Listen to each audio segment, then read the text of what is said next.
It is the mission of the Downeaster Theatre to encourage, educate, and entertain people of all ages and walks of life. We are committed to challenging ourselves and our community in a non-discriminatory environment and growing as individuals through our work in theater. This crew, this family, will hold together and support each other come hell or high water.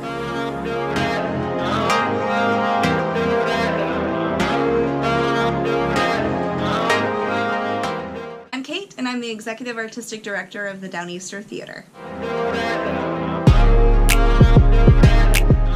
I grew up doing theater, and I didn't realize what a rare opportunity it was for a kid my age to participate in a professional quality production and have the opportunity to learn all the aspects of theater.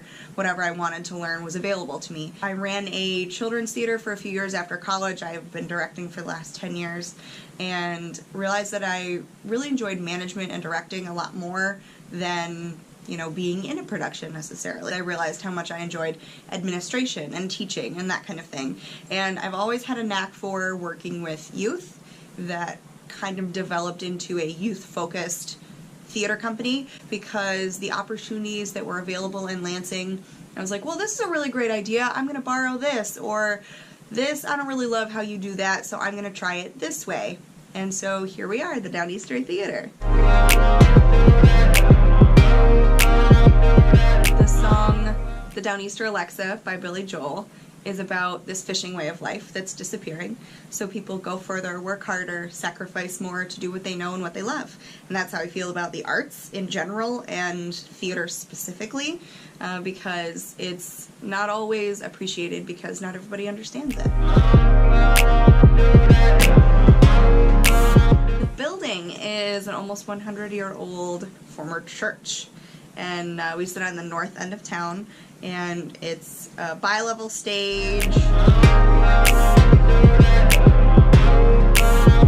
We actually have done a lot of LGBTQ friendly shows, like Romeo and Juliet. Instead of traditionally male and female, we had two women, and they both played as women. And we've done Laramie Project 10 years later, and I'm very pleased with that. It's important, especially for kids, to find a place that they are represented and they feel comfortable being themselves, and I'm really happy with that. I'm looking forward to doing more of that kind of thing. And that's kind of been accidental. It wasn't like I really want to do this, but I'm glad that we're going in that direction. Kind of accidentally, yeah, because I started the theater. My mom volunteers, my dad does the accounting, so that's my whole immediate family. Peter's parents do the sets and the props. He does the sound and the lights, and his brother will move sets and things like that. And then our director of operations does office stuff. He also does lights, and is going to try his hand at directing this summer, Charlotte's Web.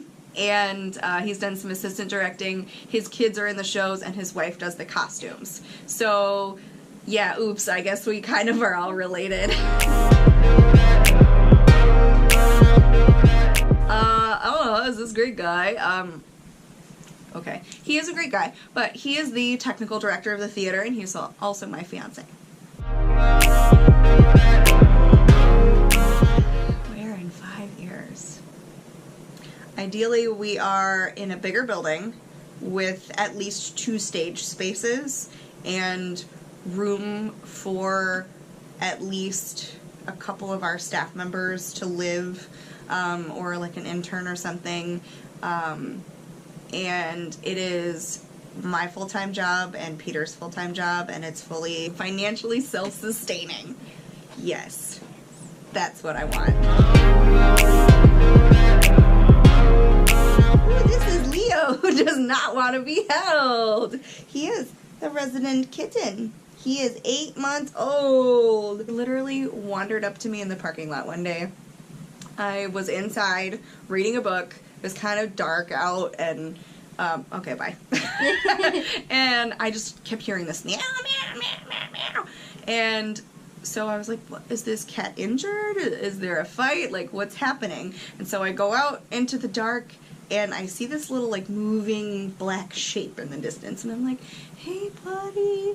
And his tail goes, "Bing!" And he runs directly to me. So I scooped him up, locked myself out. I had to call Peter and be like, "Hey, will you come let me in?" And so I held him with my back to the door, and then when Peter opened the door, I turned around, surprise! And you could just see all the color drain out of his face, because this is not the first animal that I've just brought by. This is Kessler. She is our resident puppy. And by puppy, I mean 7-year-old. I adopted her from a girl that I used to work with in Grand Rapids. We have been together for 5.5 years. Yeah.